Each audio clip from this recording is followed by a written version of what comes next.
in Jeremiah 32:27.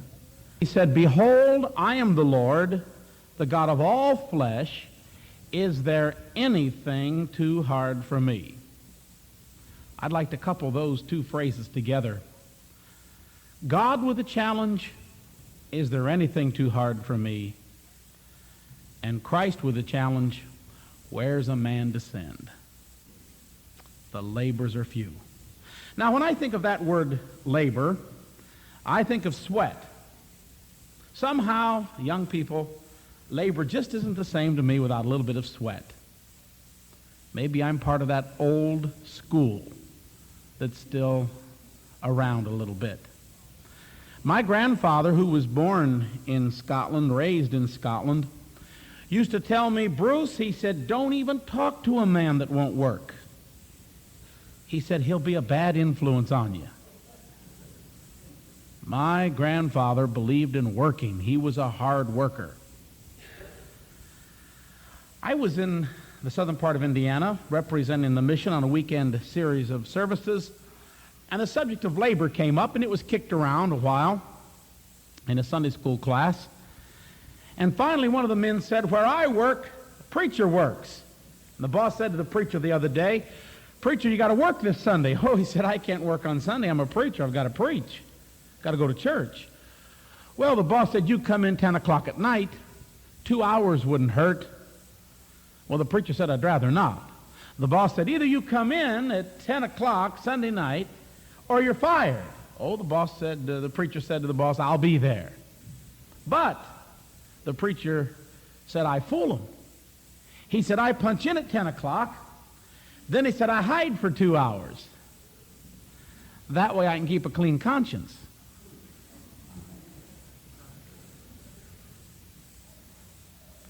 That's not the kind of labors the Lord had in mind when he said, "Pray ye therefore the Lord of harvest that he send forth labors."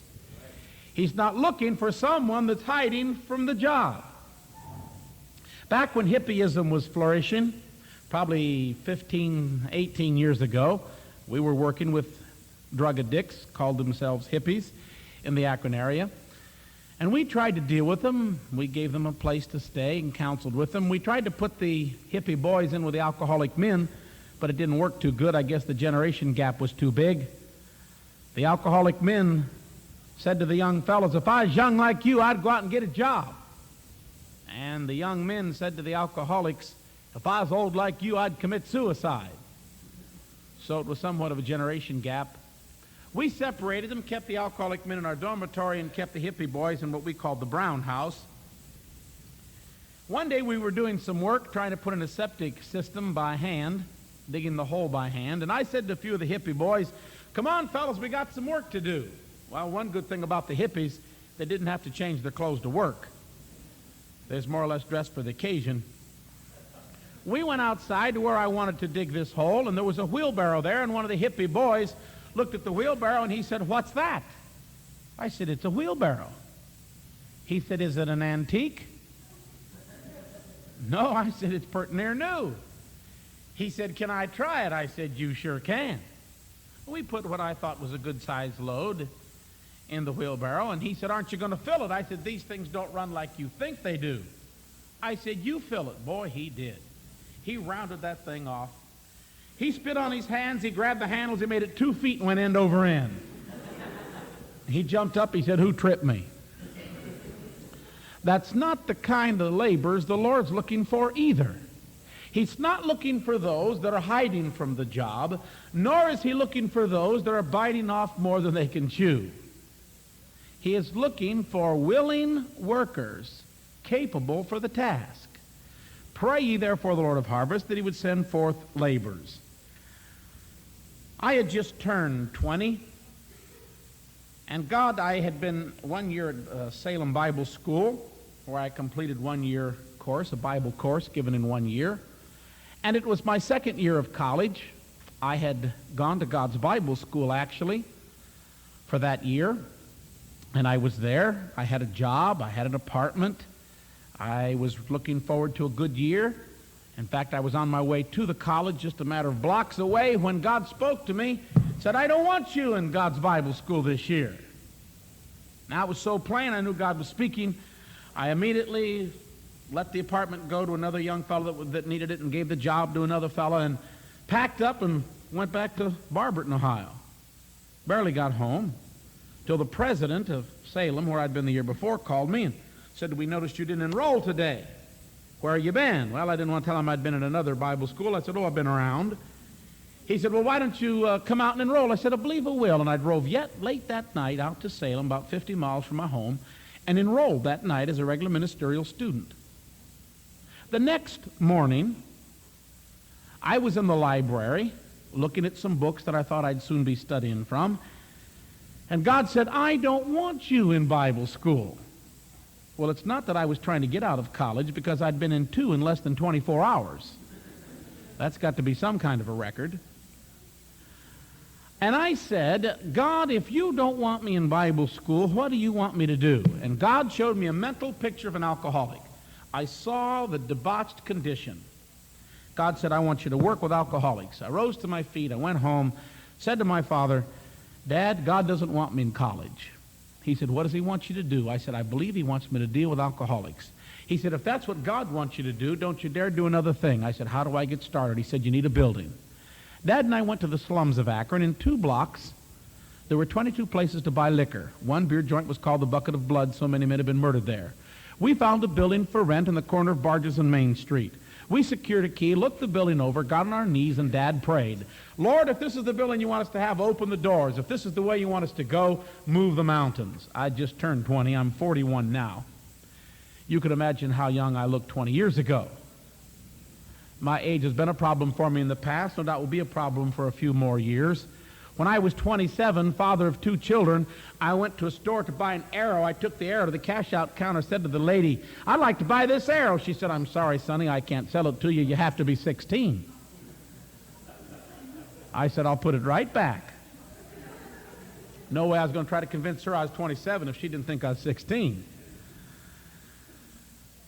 Dad went to Cleveland, contacted the owner, said, "My son would like to rent your building to deal with the alcoholics." Well, he said, "That's a worthy cause." I was asking $450 a month, thought I might come down to $400. "But you say he wants to deal with alcoholics." Dad said, "That's right." He said, "I ought to rent it to him a little cheaper. Tell him he can have it for $50 a month." Dad said, "Praise the Lord." Well, the man said, "What'd you say that for?" Dad said, "For giving us a good price." Well, he said, "For taking that attitude, I'll give you 6 months free rent." So you see, it pays to praise the Lord once in a while.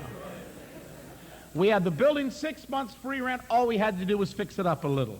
I'll admit the building did need some repairs. The roof leaked so bad, 3 stories up, when it rained, it put the furnace out in the basement. Sometimes there's a little bit of work connected with what God would have us do. We had to patch the roof. Plaster was falling off the walls. We had to panel the walls. We had to put plywood on the floor. September the 15th, 1961, the mission was open for the first night. That first night, 50 staggered in off the street to hear the gospel. The second night, 55. And over a period of 6 months, we averaged a little better than 50 men a night. About the second or third night, I said, "Is anybody hungry?" And then I thought, what did I say that for? Hadn't planned on saying it, I just said it. 3 men raised their hand. I said, "Meet me in that corner after service is over." I went back after service. I said, "Are you fellows really hungry?" I thought maybe I could talk them out of it. One man said, "I haven't had a thing to eat for 3 days." I knew I'd have a hard time talking him out of being hungry. I said, "I'll be right back." I went across the street, bought a loaf of bread, a jar of mustard, and a pound of bologna. And I gave them a bologna sandwich before they went to bed that night. Next night, anybody hungry? Same 3 men raised their hands. I had plenty of mustard, half a loaf of bread, so I bought another pound of bologna. It wasn't long till I was feeding 15 and 20 men bologna sandwiches every night. I said to my mother, "Mom, you ought to see these men eat." I said, "They're hungry." Well, she said, "Maybe I can help." She began to make some soup and coffee. I called some of my friends on the phone. "Do you have any cups? Have the handles broke off, spoons that are bent, plates that are cracked?" They said, "Did you get married?" "No," I said, "we're working with alcoholics." We picked up the spoons and cups and bowls and gave them in a bowl of soup, a cup of coffee, along with a bologna sandwich. We fed as high as 89 men in one night. First Thanksgiving, we fed 175, and the first Christmas, a little over 200. Here was a tremendous need, just giving these men something to eat. people begin to give us clothes, and we begin to give clothes away to needy families, and that is a big story in itself. We started holding services for children. The first Sunday that we held services for children, we had 27 children off the street. Not one of them said they had ever been to Sunday school in their life. I ask you, in our big cities, how many missionaries are we sending there to the children? 2 years ago, we started sending a bus again to the slums to pick up children, and since then, we have been responsible for close to 90 being picked up every Sunday for the last 2 years. I'm talking about a mission field home here that's almost untouched. We were feeding them in 3 meals a day. We were trying to preach to them every night. It was beginning to get fall and a little cool, and a man said to me one night, "It's cold outside at night, chilly. Could I sneak in and sleep on the floor?" I said, "I'll tell you what, I'll leave the door unlocked, and when no one's looking, you sneak in and sleep on the floor, but don't tell anyone." 3 nights later, I counted 56 men on the floor. We didn't have anything to offer but the floor. They had a sheet of newspaper for a mattress, a songbook for a pillow, and if they were lucky, another sheet of newspaper for a blanket. But at least it was warm, and they were welcome. Night after night, the floor was filled. I felt sorry for these men sleeping on the floor, so I began to call my friends again. "Do you have any old beds in the garage or attic you've been hanging on to? Too good to throw away, but you're not using them? I'll take them." I soon had beds for 17. There was a pool hall right next door to the big room that had been the drugstore that we'd turned into the chapel. We turned the pool hall into our dormitory. We simply pushed all the pool tables aside, swept it up, cleaned it up, and had beds for 17. When the men came, they were usually drunk. We put them on the floor. If a man got sober and stayed sober, we gave him a bed. If he got drunk, he went back on the floor. Well, that was a little incentive. I suppose we'd been using the beds for about a week, and I noticed the sheets was getting dirty. Now, when God called me to work with alcoholics, I didn't think that meant washing sheets. Laboring for the Lord many times takes in a lot of territory that we don't plan on. Now you understand the men that we deal with, it'd be easy to get the sheets dirty. Most of the men, when they're sober, would be clean, very clean, in fact, as clean as you are. Some of the men, when they're drinking, of course, would be very dirty. Some men would be dirty no matter what. We had a man there when this took place, was the dirtiest man I ever dealt with. His name was Ori. And I said, usually when the men come, we put them to bed now in a certain room that's accommodating them under their condition, and then when they sober up, we give them a bath and a different room. Well, Ori came there, and he was sober, so there was no need to prolong the bath. So I said, "Ori, you'll want to take a bath, a shower, and get some clean clothes, and I'll assign you a bed." He said, "I don't want to take a bath." "Oh, yeah." I said, "You want to take a bath? You'd feel better." He said, "I feel fine." I said, "Well, you'd look better if you'd take a bath." He said, "I'd rather leave." I made up my mind. I don't care what I was going to do today. What I am going to do today is give Ori a bath. If I don't do anything else today, I'm going to give Ori a bath. Now, I don't know how that would rate on a priority list, but I put it number 1 on mine. I said, "Ori, you're going to be mad at me. You're going to cuss at me. You're going to kick me and probably even try to bite me, but I'm going to give you a bath." Oh, was he upset? I just kind of pushed him back. There was a chair behind him, and he fell in the chair, and I grabbed his foot and pulled it up, got his foot higher than his head. It's a little hard to leave when your foot's higher than your head. And he had rotted string for a shoelace on a high-top boot that men used to wear. I just took my finger and broke the rotted string, and I had the calf of his leg in one hand, and I pulled his boot off. And around his ankle was an elastic that at one time was a sock. The rest of his sock had rotted off on his foot. Smell bad doesn't sound strong enough. Maybe you can substitute something else there. His big toenail, and this is no exaggeration, had grown within his shoe until it touched his little toe. His other toenails were twisted growth. I said, "Ori, how long's it been since you've had a bath?" He fumbled around. He had several shirts on, and there was a plastic identification bracelet from when he'd been in the hospital. I don't know if he thought he'd get sick if he took it off or what, but there it was. He said, "What's the date on that band?" And it was so sweaty, it's so hard to read. I said, "Well, I'm not sure. That thing's either 2 years old or 5 years old." He said, "That's my last bath." I believe him. He was ripe. I got his trousers from him and sat them down, and from the knees down, they stood up all by themselves. And they're still moving. I'm not sure you got that. They're still alive. I called my brother-in-law who was visiting there. I said, "Hey, Ron, come here." Before Ron got very close, I said, "Ron, do you believe in feet washing?" He wouldn't answer him. He got close enough to take a look. He said, "Not that kind." We got the rest of Ori's clothes off of him, and we got him in the shower, and we threw powdered soap at him, and we had a big old stick with sponge rubber wired on the end of it, and we got him all pink and rosy, and then we got some tin snips and manicured his toenails. Well, needless to say, when you're dealing with fellas like that, it's pretty easy for the sheets to get dirty. So I said to a couple of the fellas, "Gather up the sheets. We're going to wash sheets." Raymond Franklin and Frank Moore gathered up the sheets, and we started upstairs. And I said, "Raymond, do you know anything about washing sheets?" He said, "Man, don't look at me. I don't know anything about sheets." I said, "Frank," he said, "don't ask me." He said, "My wife, my mother, they always wash the sheets." Well, when I was home, of course, my mother did all the laundry, and when I was in college, I took it home on weekends. But I thought I heard her say that hot water made some stains worse. So I said, "Well, we'll just use warm water." We packed that washing machine tight with sheets. What room there was, we put a little bit of warm water in. I said, "Raymond, how much soap do you think we ought to use?" He said, "Don't look at me." Frank said, "I don't know anything about this." I said, "They're awful dirty. We'll try 5 or 6 cups." We got a great big box of Tide, and I poured 6 heaping cupfuls of Tide into that washing machine. Plugged that thing in, pushed the handle, the agitator tore its way free and made some of the prettiest suds you ever saw. I said, "Raymond, Frank, you guys stay here and watch the washing machine." Raymond said, "What do we watch for?" I said, "Anything unusual, just hang around." He said, "How long do we let it run?" I said, "Call me in 2 hours, we'll see if they're clean." I went down in the basement and I said, "Now, Lord, I've got to have a message. What am I going to preach tonight?"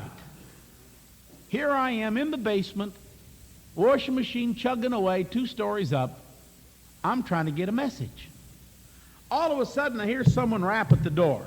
We always left the mission door open. We encouraged the men to sit in the chapel rather than to sit in a bar, so we left the door unlocked. I thought, well, whoever it is probably too drunk to try the knob. He'll get tired and try the knob and find it's unlocked. I kept on praying. God gave me a message.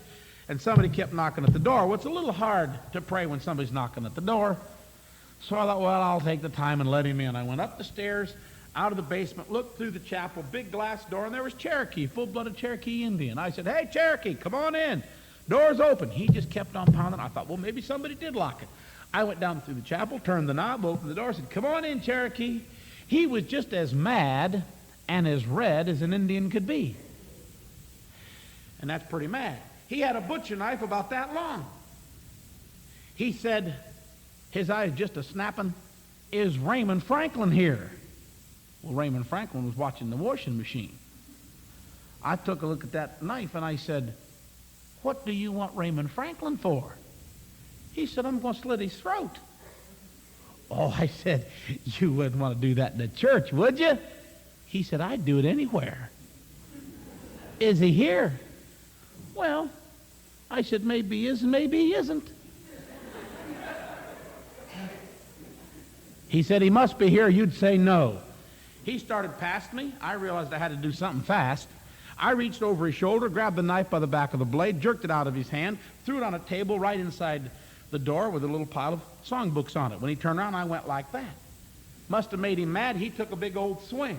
I ducked, caught his arm on the swing, kept it swinging up behind his back, caught him by the collar, walked him about 2 steps outside. I said, "When you cool down, I'll give you your knife back." Slammed the door, locked it, waved goodbye to him, and went downstairs. I said, "Now, Lord, I'm sorry about that interruption, but I have got to have a message. What am I going to preach tonight?" About that time, I heard someone holler, "Come quick, come quick, come quick." I went running up 2 flights of stairs, and there's 2 fellows trying to hold the lid on the washing machine. They said the suds keeps pushing the lid off the washing machine. We drug the washing machine over to the shower, turned the shower on, and rinsed the sheets. Not the conventional method, but it did work. We ran them through the wringer. We'd open them up, and there was gobs of soap. This is not a soap commercial, but you wouldn't believe what 6 cups of Tide will do. I mean, there was soap everywhere. We finally had to hold the sheets underneath the shower, and I got baptized a dozen times. We finally got them up. There was a big room, maybe twice, maybe even 3 times as big as this tabernacle. And there was lines up there, and we got the sheets hung up, and it was a rainy day, kind of like we're having today.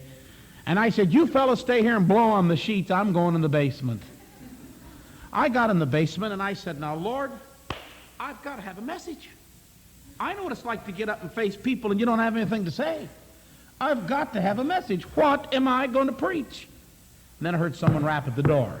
Oh, I thought, that's Cherokee. I'll just let him rap. He can't be cool enough. And then someone said, "This is the police." Well, that changes the story a little bit. I went running up the stairs, ran down through the chapel, opened the door, and there was 2 policemen in a big crowd.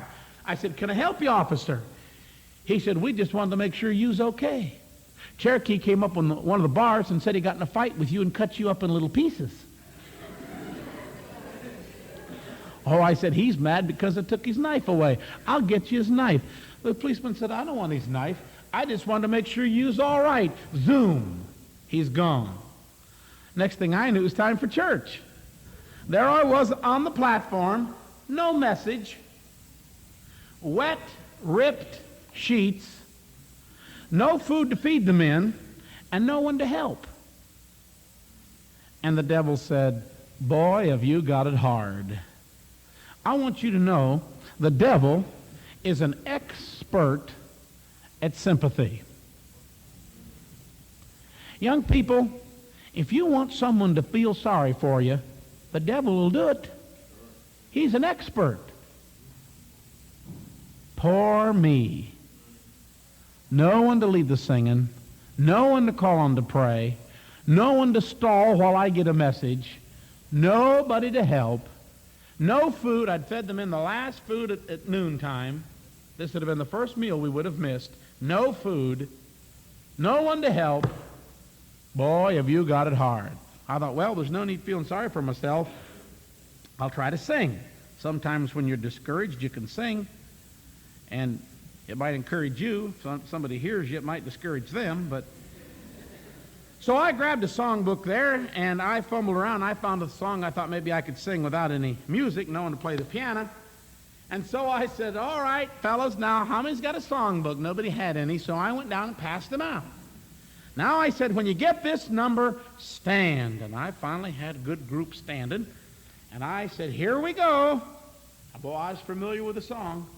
And I started in. I got halfway through one verse, and I said, "Whoa, sit down." You probably never sang a cappella with 60 drunks.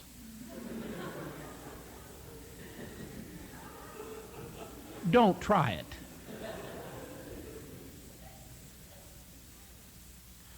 I don't think there's 5 on the same page. And those that were had picked their own verse. And there was absolutely no singing to it at all. It was a hollering contest. They was looking at each other, trying to out-holler each other. I said, "I don't believe we're going to sing anymore." And the devil said, "The sensible thing to do is to quit." You know, the devil's very sensible. He's not only sympathetic, he's sensible. Why, he said, "Looky here, you don't have a message. You tried to sing and that went flat. You don't have any food. Why, it's only sensible. Just quit." About that time, the door opened, and in came a woman. Up to that time, it was all men. The door opened, and there was Dirty Annie. Everybody called her Dirty Annie. She was about 70, 6'1" or 2", weighed about 90 pounds, miniskirt on, nylons around her ankles, knobby knees a showing, one tooth, and she's drunk. Now, I don't know if you can picture that or not. Probably you shouldn't. And she's singing, dancing down the aisle, holding her miniskirt out, doing some twirls, old tooth a-shining. And I begin to listen. It's a nasty song. I mean, you wouldn't sing it to your mother at all. It was a bad song. I mean, it was so bad, some of the men, they all started clapping, you know, and they're just stomping their feet, singing right on key. I couldn't get 5 on the same verse. She had them all on the same verse. I mean, the words were so bad, the men wouldn't even say some of the words. They'd hum them and kind of look at each other. Boy, she just blurted them out. Finally, she got to the piano and started to play, and I was surprised. She was really talented. Her head just throwed back just to singing those old dirty words, and I said, "Thank you, Annie, honey. You can quit. That's a good girl." Boy, she kept right on playing. I went over, and I tried to pull the keyboard down on her fingers. She held it up with her elbow and played with one hand. She was talented. Finally, I grabbed the piano bench. I just didn't want to grab her, even though she was 70, you know. So I grabbed the piano bench, and I'm trying to carry her out, and the men's booing and hissing, and she's pulling my hair and trying to bite me with that one tooth. And about all she's doing is gumming.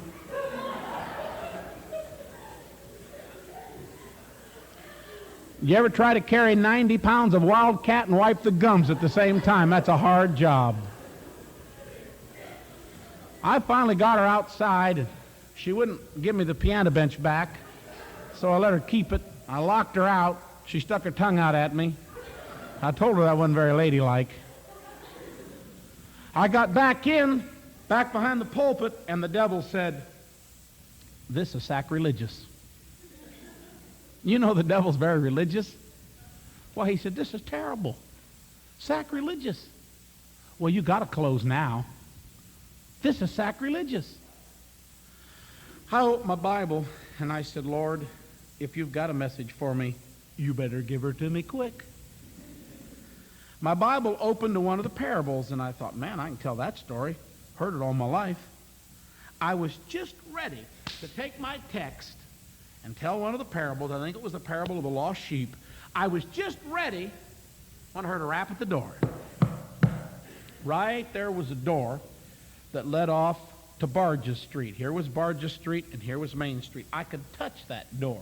The platform was over in the corner, looking back at an angle through the chapel. I thought, I might as well open the door and let this fella in. It's probably some drunk, and if I don't let him in, he'll knock all the time I'm trying to preach, the way things are going today. So I just undid the 2 bolts, expecting to see a drunk. When I opened the door, there was a man in a suit. "Oh," I said, "can I help you, sir?" He took a sigh about that long. He said, "I hope so." He said, "My wife's a Christian." He said, "I woke up this morning. She was getting out of bed, and I said, 'Where are you going?' She said, 'God told me to do something. Go back to sleep. It's your day off.' He said, 'I did.' Woke up later in the day, visited friends, came home this evening. She had hot plates, pots and pans, food for an army." I said, "Woman, what are you doing?" She said, "You wouldn't understand. You're not a Christian." Well, he said, "Tell me. Maybe I will understand." Well, she said, "God woke me up this morning and told me to fix all this food. And so I'm just trying to mind him." He said, she started pacing the floor about 6 o'clock tonight. "Lord, I know you woke me up. I know you told me to fix this food. What am I going to do with it?" He said, "I was so mad. I started walking behind her, saying, 'Well, you did it. You finally went over the hill. I knew you would, the way you was going after this religion. You've lost it. Look at all the heathen starving to death, and you're wasting this food. Why don't you feed it to a bunch of drunks? She said, that's what God wants me to do. He said, I didn't mean to say that. She said, God wanted you to say that. I heard there's a mission in town. He said, we tried to call you, but you didn't have a phone. She wouldn't leave me alone till we put it in the trunk. Do you want this food? Of course we did. I got a couple sober fellows. They carried the food into the basement. I preached a 15-minute message, and 12 men lined up at the altar. While I was praying with them, a stranger walked in and handed me a $20 bill. I want you to know 20 years ago, a $20 bill would be like $100 now. I took the 20 and handed it to one of the honest men. I said, take this thing, get it turned into some dimes, and get the sheets dried. Why, we had dried sheets, one of the best meals we ever had, 12 men at the altar, and a whole pocket full of money left over. God said, is there anything too hard for me? Behold, I am the Lord, the God of all flesh. Is there anything too hard for me? I'm going to leave a lot of the story out. We operated downtown for 197 days, a little over 6 months. We moved out into the country. The government gave the city of Akron $7 million to clean up the slums. They simply bought the buildings, condemned them, tore them down. The next week, 3 men froze to death under the Market Street Bridge. In desperation, we moved into the country. We've been in the country ever since. We operated temporarily for 2 years out of my parents' home. They had a house in the country that had sat vacant. With their consent, we turned their home into the mission. We operated there for 2 years. But we were crowded. On less than half an acre, there were 20 to 30 men, my wife, my mother, myself, 3 chickens, 6 ducks, 4 dogs, and 2 cats. We was crowded. We prayed that God would get us larger quarters, and of course I'm leaving a lot of the story out. We found a place, an 88-acre farm, for $25 a month. Now, it's hard to rent a place. It's hard to rent a place under good conditions. I'd knock on the door. I want to rent your house. Understand you got a house down the road. Well, you married? Yeah. You got any children? No. You got any pets? No. Well, maybe we can rent it to you. You going to move anybody in with you? Yeah, I'd like to move about 30 drunks in with me. Bang, they'd slam the door. Finally, I found a woman. She said, I'll rent you a house, and I don't care how many drunks you move in. I said, I'll take it. She said, don't you want to look at the house first? I said, I don't have much choice. Nobody else will rent me a house under any condition. I should have looked at the house first. Chimney had fallen down. Windows were busted out. The floor sagged. That didn't make it easy to mop. You just had to hit the outside and pick it up in the middle. There was no running water, unless I got in a hurry coming from the spring. The place was as bad as a place could possibly be.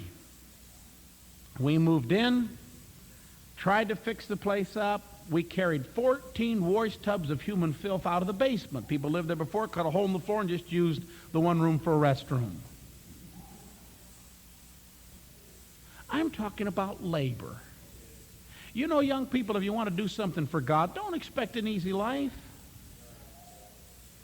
Don't expect things to always go smooth. The devil will see that things don't go smooth. I have people say to me, I'd like to work with alcoholics if I had 13 acres and 7 buildings. We didn't start off with 13 acres and 7 buildings. Well, we got the old farmhouse fixed up. Again, I'm hurrying. We operated there for 7 months, but we were too far from Akron. We were 40 miles. The men would call. We'd go 40 miles to get them, and they'd wandered off thinking that we weren't coming. A man would call, come get me, I want to quit drinking. We'd get in the car, drive 40 miles. By the time we got there, he'd wandered off, gone to another bar, forgot that he'd even called us. And then we'd go back empty-handed. I remember one time a fellow called, said his name was Louis Arco. I knew Louis real well. I said, now, Louis, don't you leave. You stay in that bar. He told me where he was, on Main Street. I said, you stay there. I'll be there, South Main Street. I know right where the bar is. Stay there. Boy, I drove as fast as I dare. I pulled up in front of the bar. It was a sunny day, summer day. I opened up the screen door, and Louis stood up in front of me in the bar with his back to me. He said, I wonder where Bruce is. He should have been here by now. Louis started walking through the bar back to the payphone. So I just closed the door quietly, and I followed him. I walked behind him. He walked to the payphone, put a dime in, dialed the missions number. Somebody must have said hello. He said, "Is Bruce there?" I waited just a little bit, and then in his other ear, I said, "Hello?" He said, "Is that you, Bruce?" Yes, I said, "It is." He said, "When are you going to come and get me?" I said, "I'll be right there. You hang up the phone and I'll be there." He said, "You can't do that." I said, "Oh, yes, I can. You hang up the phone and I'll be there." He kind of shrugged his shoulders and hung up the phone. I tapped him on the shoulder. He turned around and he said, "How'd you do that?"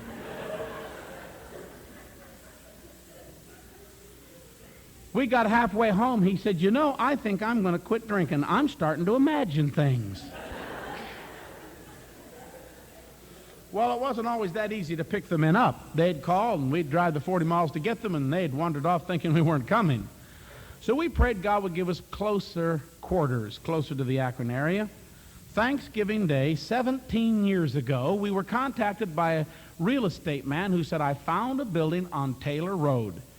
The building had been built to be a church in the early 40s. The preacher died. The congregation sold the building to a man that turned into a beer joint, a dance hall, and a house of prostitution. 3 men had been murdered in the building. Look the building over and make a bid.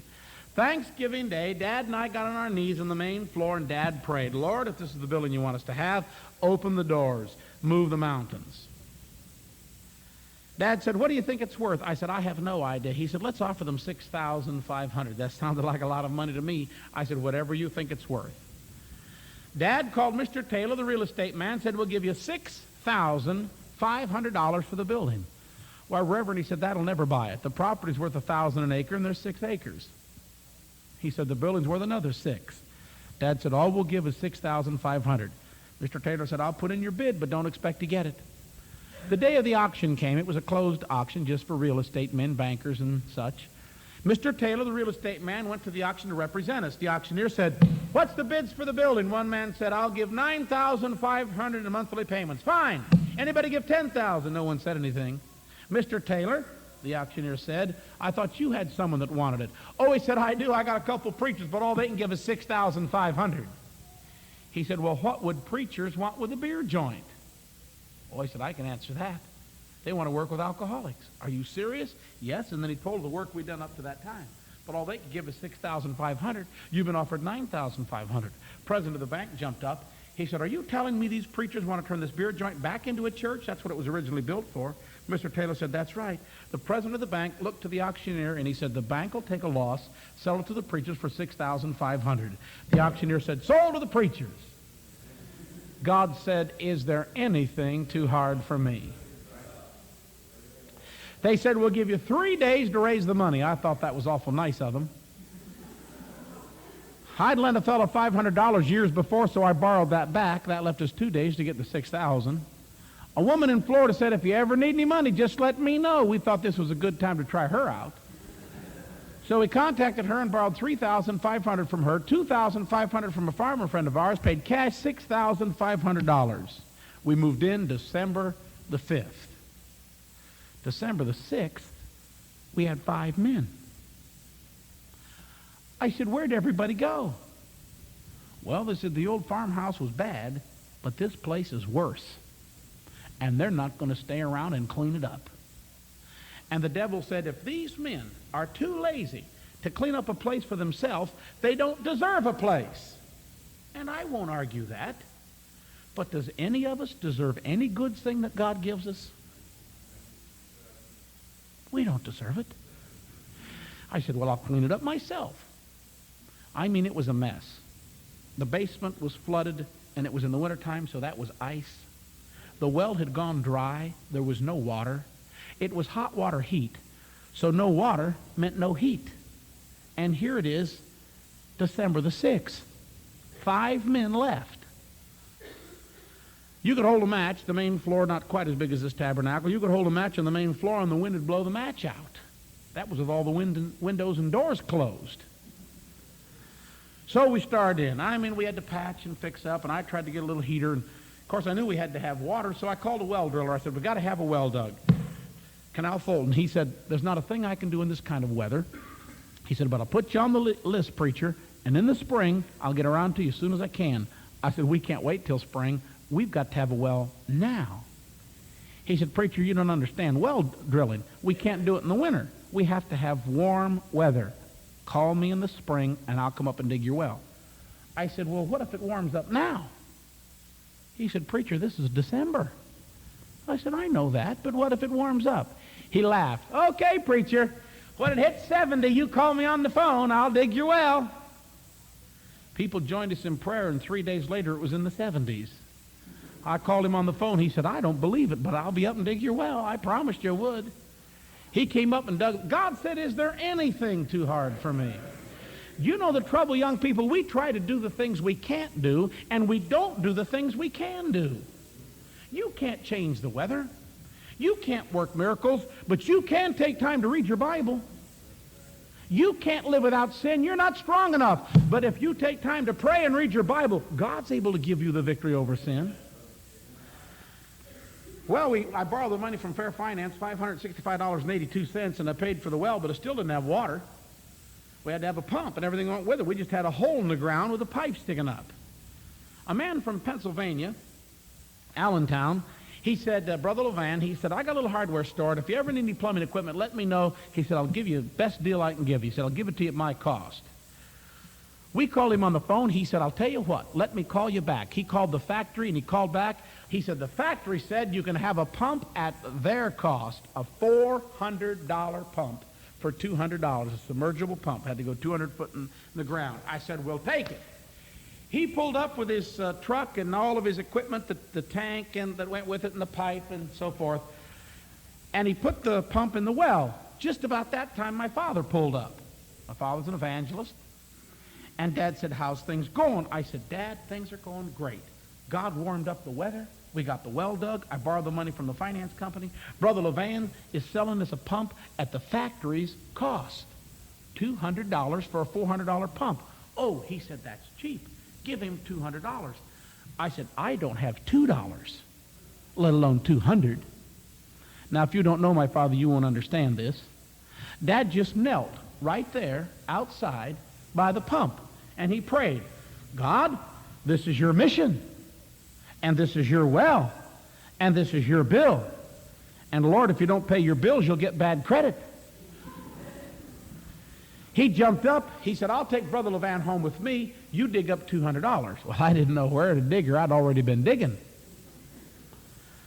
I tried to get the water in and everything, and it was late at night by then, and I went to bed, and we had water in part of the pipes and heat in part of the building. The next morning, bright and early, I'm up trying to carry the debris out and get the pipes fixed, and a woman pulled up. She got out of her car. She's crying. She said, I live in a house trailer down the road. She said, I'm not a Christian. She said, I couldn't sleep last night. God told me to give you something. She reached in her purse and handed me a check for $100. How do you thank someone for $100? So it was a lot harder 17 years ago because it was a lot more money. I tried to thank her. Words didn't seem adequate. I put the check in my pocket. She drove away. My dad pulled up with Brother Levan. I reached my pocket, grabbed the check, walked over, and I said, Brother Levan, the Lord would like to make a payment on his pump. He said, what? I said, never mind, too hard to explain. There's a payment on the pump. While we're standing there, a horn blew, and I looked out at the driveway. End of the driveway was a mail car. We didn't have a mailbox up, hadn't been there that long. I said to one of the fellows, go see what he wants. He came back with one letter. He handed it to me. The letter said, Bruce Hawthorn, Barberton, Ohio. Now our mailing address is Clinton, Ohio, for our actual location. Barberton, Ohio, 64,000 people at that time. And I wasn't even in Barberton. It's a miracle I even got the letter. We get fighting over carpet. Ain't that a good one? All you do is walk on it. Do it. We'll close up another church. Wrong color. I know I'm shocking you, but you'll get used to it. And here's a third one that closes our churches. Paint.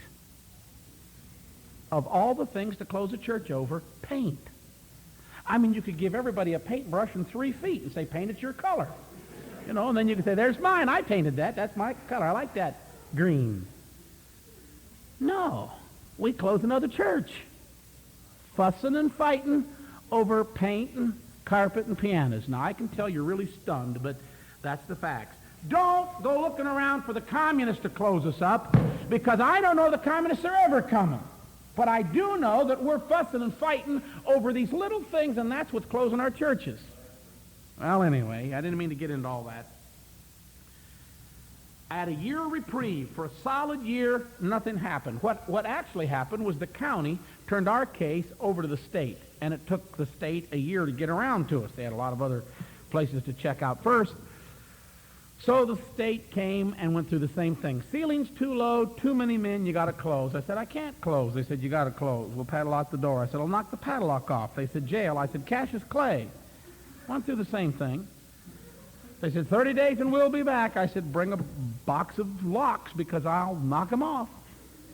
Well, in the meantime, the local police found out about it, and the police wrote me a letter and said, if they put you in jail, we walk off the job. 3/4 of the policemen signed a petition, said, we quit the day they arrest you. We'll walk off the job. And the chief of police said, I won't lock you in jail. He said, I'll stand there with a shotgun and protect you. Boy, that made me feel good. So I got on the phone and I called the governor. Naturally, he was busy.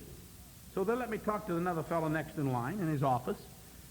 And I said, I refuse to close. I said, I absolutely refuse to close. He said, come down and talk to me. I jumped in the car, drove 115 miles to Columbus, Ohio, went into this office, a bunch of fellows sitting there, and they said, we want to tell you the laws that you're breaking by taking these men into your place and sleeping them and feeding them. I reached down and grabbed my projector, and I put it on the table. I said, I'd like to show you some slides. The head man said, I don't have time to see slides. I said, do you want to hear my side of the story? He said, of course. I said, my side of the story is showing you slides. So I got a reel, and I put the reel on top. He said, son, I don't want to see any pictures. I said, do you want my side of the story? He said, yes. I said, my side of the story is showing you pictures. I plugged it in. I said, you want to turn the lights out? He said, I'm not turning the lights out. Can I get it through your head? I don't want to see pictures. I said, can I get it through your head? My story? Pictures. Pictures. My story. My story. Pictures. I said, it's very simple. I flipped the switch and I showed the slides about 3 foot away on the wall. When I finished showing them, he said, would you show those again? I said, I'd be happy to. I grabbed the projector under my arm, followed him out into the hall. He began to open up offices and just motioned for everybody to follow him. Went down a big hall to a great big room, big screen. He said, show him again. I showed him the second time. He said, you go home, let me think this over. I drove home 115 miles. I just pulled in. I was just getting out of the car, and they said, long distance from Columbus. I went running in, grabbed the phone, and here it was the guy I had just left. He said, after extensively reviewing the case, you know how fast those politicians work. They don't waste any of our money. We decided you don't need license, you go ahead and stay open. Well, I said, what about my buildings? You've condemned all my buildings. He said, we'll just tell the county that you're closed. Well, I said, that'll be a lie. He said, don't worry about that. Well, I said, you've condemned my buildings, but you won't give me a permit. What do you expect me to do? He said, build them. I said, are you telling me to build buildings without a permit? He said, I'm not telling you anything. Bang. I got to reading my Bible the next morning in devotions, and I was reading over there about the temple, and I read where God said to Solomon, I've put a tool in your hand, and no man can take it from you. When I read those words, they jumped out at me. And God said, Bruce, I've put a tool in your hand, and no man can take it from you. I told my dad, I said, Dad, I'm going to build a building without a permit. He said, they'll put you in jail. I said, I'm not so sure of that. They've threatened me twice, and I'm not there yet. We got a phone call from Tennessee. A man in Tennessee, a preacher from Savannah, Tennessee, said he had the mission on his heart. He went to church that night. He said, folks, let's take an offering for the mission. No bumming or begging. They got $500. He said, I wanted to call you and tell you. Oh, I said, we need it bad. We're building a building without a permit. We got the footer dug, and I won't take the time to tell you about that. We got the footer dug and we got the footer poured, and it didn't cost us a thing. Man had a backhoe, and my dad driving along saw this backhoe in the guy's backyard. Crammed on the brakes. I was with him. Pulled in the driveway, knocked on the guy's door. He said, I want to borrow your backhoe. Dig a footer. He said, can you run it? He said, my son can run anything. I said, He said, go play in the trunk. The man went in to get the key, and I said, Dad, I have never been on a backhoe. He said, we'll run it, go play in the trunk till I get the key from this man. So I opened up the trunk and looked in the trunk, don't want anything there interested me. He got the key, and he said to the fellow, how do you start this thing? The guy jumped up and started with a diesel. He said, put it in one gear, any gear. At least let me see where the gears are. And he showed him grandma gear, lowest gear the thing had. He took off, and I walked over, and Dad said, it's in gear. Take your clutch off easy. He had his hand on it. I got on, drove that thing home in low gear. I had never worked a backhoe in my life. I got that footer dug. I want you to know we got a deep, wide footer. Anyway, we got the footer poured, and everything didn't cost us anything. I called a man, Stark Trust Company, Quality Stone and Block at Mount Eaton. I said, I want cement blocks, $500 worth. Don't make it any more than that because that's all the money I've got. Big truck pulled up in a couple days, loaded with cement blocks, unloaded the blocks. He handed me the bill, $500. I reached in my pocket and pulled out the check from the church for $500. I'd signed my name to the back of it, and I handed it to him. The head man, a cement block company, put the check in his pocket, fumbled around on the dash of the truck, found a checkbook, wrote out a check, tore it off, handed it to me. I looked at it. It was for $500. You can't beat a deal like that. You can't even Jew a guy down on a deal like that. I put the check in my pocket. Christians came and helped us. We put the blocks up. I called Stark Trust Company at Canton, Ohio. I said, I want $500 worth of trusses. Don't make it any more than that because that's all the money I've got. Big old truck pulled up with the trusses, a big semi, the big crane unloaded it. He handed me the check for $500. I reached in my pocket and handed him the $500 check from the cement block company. He put the check in his pocket, reached in another pocket, pulled out a checkbook, wrote out a check, handed it to me. It was for $500. That was the best $500 I ever had. I spent it 4 or 5 times before it ran out. We actually built 2 buildings at the same time, one 40 by 70, another one 30 by 40. Built them and paid for them and was using them. They built 2 new houses down the road, and the county inspector went to inspect the 2 new houses. He went past the mission expecting to see cobwebs. Instead, he saw 2 brand new buildings. He crammed on the brakes, threw that thing in reverse, scattered the county's gravel all over the ditch. Very wasteful. Tore into the driveway, jumped out, turned pink, turned blue. He said, how in the world did you get these buildings? Oh, I said, there's nothing to it. We just put blocks on top of each other and put a roof on it. Very simple construction. He said, you broke the law. I said, put me in jail. He said some things I can't repeat, slammed the door, and tore out. About 45 minutes later, I got a phone call from the State Department. Well, how do you like your buildings? Oh, I said, we like them. He said, did you build them to code? Yeah, I said, we build them to code. He said, okay, I'm supposed to ball you out, so consider yourself balled out.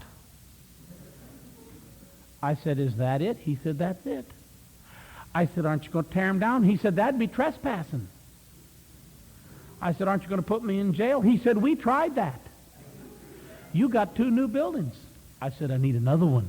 He said, build it. I said, it's hard to build a building without a permit. When you go to buy materials, some places they won't even sell you material if you don't have a permit. They say, what's your permit number? And I say, permit number? Yeah, permit number. What's your building permit number?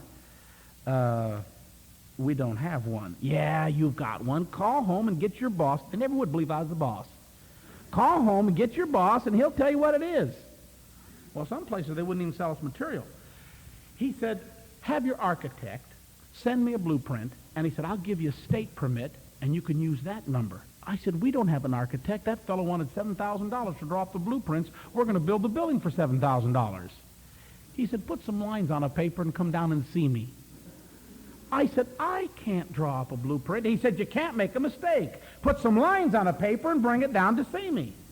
So my brother-in-law put some real nice lines on a paper, went down to Columbus, Ohio, went into the office, said to the lady behind the desk, well, we'd like to see the boss.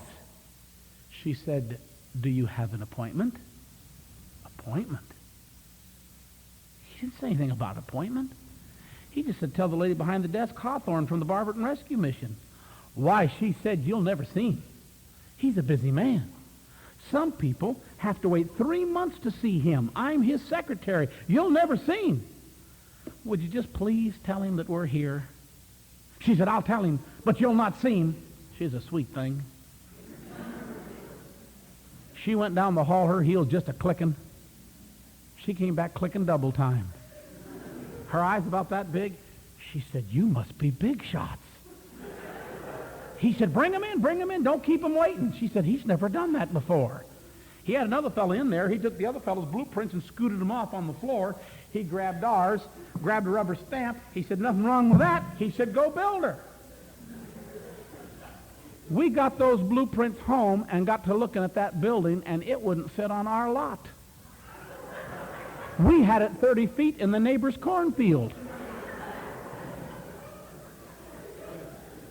So we threw the blueprints away, kept the number, and built another building, 205 foot long and 40 foot wide. We had that thing almost done. We had all the inside done and all the outside done. Really, we just finishing up a few little touches here and there. All we didn't have done was the septic tank. And they built another house down the road, and the county inspector went to inspect that house. When he passed the mission, he saw another building. Oh, was he upset. Tore in the driveway, wasted a lot of gravel, jumped out. He said, I'll stop you if it's the last thing I do. He said, you don't have your septic tanks in. It was in the dead of winter and you couldn't work outside. He said, I'll stop you. The head man of the sanitation department that approves septic tanks is a personal friend of mine. He said, I'll stop you. Jumped in his car and tore out. Well, now we knew we had to get a septic tank in, and we had to do it fast. I mean, it was cold. The only thing I knew to do was to go to the hardware store and buy a half a case of dynamite. Now, I had never fooled with dynamite before. I'd fooled with a few firecrackers.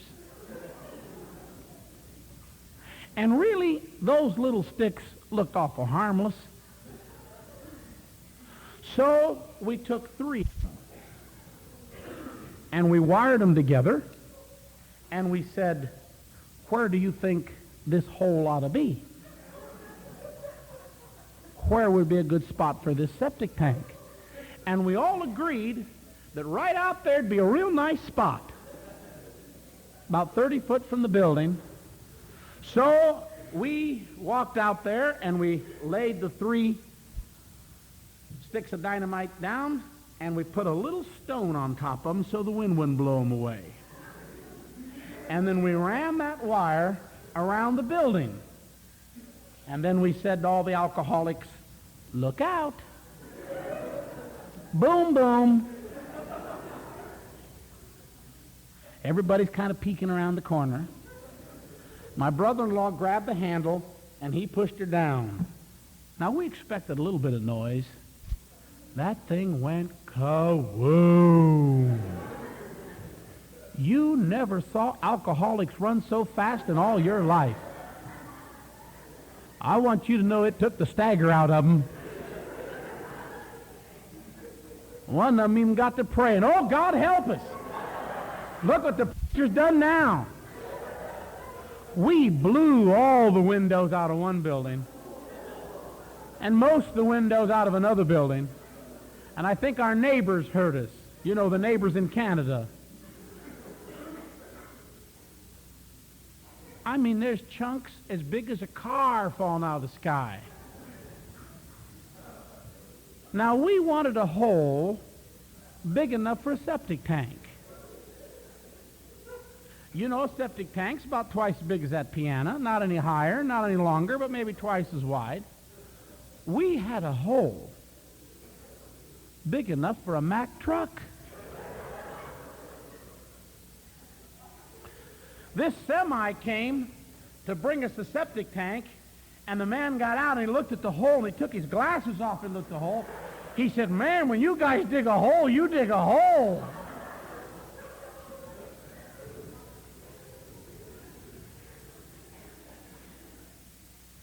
We put that little septic tank in that hole, and it looked lonesome. We sent him back with his truck, and he put another one in.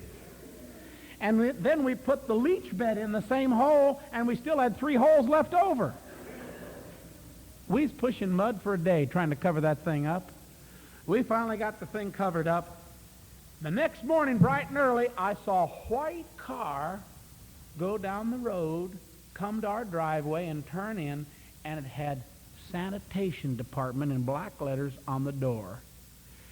I thought, uh-oh, here's the inspector. And it looked like the springs on the driver's side was broke. It looked like it wanted to make a continual left turn. When the thing pulled in, I got a look at the fella behind the wheel. He filled almost the whole front seat. He must have weighed 400 pounds.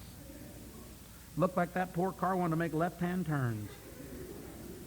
He pulled in, he opened the door, and he came out on his knuckles. He rolled out of that car. And I kind of backed up, and he stood up, and he started walking to me, and his jowls was shaking, and I thought the ground was shaking. Big old mean guy. And he said, "Who's in charge here?" And it scared me. I said, "Me." I thought, boy, that's a good start. Now, I knew I could outrun him. So I was looking for a clear spot. He said, "I'm from the sanitation department. Have you got your septic tank in?" Boy, I was standing light. I was ready to go any direction that I needed to go. And I kind of swallowed and I said, "Yeah." He reached in his pocket and he said, "Here's your permit." I was taken totally by surprise. I said, "Permit?" He said, "That's what it says right there, permit." "Oh," I said, "I see that now. I didn't see it before. You're right, it does say permit." Boy, I'm thinking fast. I said, "Do you want to inspect it?" He says it says pass. I said, "I see that too. I didn't see that at first." I'm still thinking fast. I said, "Fee, how much is the fee?" He says it says paid. I paid it out of my own pocket. Nobody's going to tell me how to run my department. He rolled back in his cars and did left-hand turns the last time I saw him. God said, "Is there anything too hard for me?" Do you know what God's looking for, young people? He's looking for someone that says, "Well, give me a chance." Jesus said, "The laborers are few. Pray ye therefore the Lord of harvest that he would send forth laborers." It's easy to serve God at camp. It's another thing to serve God in the lion's den. You know, I'm not trying to run down Daniel because he was a wonderful man, he was a godly man. But you know, we don't read of any really great things he did other than he took his stand. There's nobody in this room that couldn't do what Daniel did. He prayed. I'm not trying to run him down. Don't misunderstand what I'm saying. But I don't want to get him on such a high pedestal that nobody thinks they can match him. There's nobody in this room that can't do what he did. He just prayed. He said, "I made up my mind. I'm going to pray." And what a great man he was, because he prayed. That's the kind of laborers God's looking for. 3 boys said, "We don't know whether our God will deliver us or not. But we know one thing, we're not bowing to your idol." And God saw them through because they weren't quitters. What God needs today is some young people that won't quit. Anybody can quit. It takes a real man, a real woman to say, "I won't quit." You say, but I've made mistakes. There's no one living that hasn't made mistakes. Do you know there's no Christians that haven't done things? Well, I wish that now that I look at it, I could have done better. Christians are human. I don't know if you're going to throw me out after I say this or not, but I'm going to say it anyway. Young people, don't think holiness is something that it's not. Holiness doesn't mean you can break the eraser off the end of your pencil. It doesn't mean that you're not going to have personality conflicts. It doesn't mean that. It means that your attitude is going to be, I want what God wants and I want what's right. And if I know what it is, that's what I'm going to do. That's what holiness is. It doesn't mean that everything's going to go smooth from here on out. It doesn't mean you're going to be in a state of absolute perfection where you do not have bad judgment. You're going to have bad judgment as long as you live. Sanctification doesn't always change your judgment. God will lead you if you're open to him, but it doesn't dehumanize you. What God wants is someone that's willing to say, here am I. And if Jesus can get laborers, God said, there's nothing too hard for me. Do you have anything else? You're dismissed.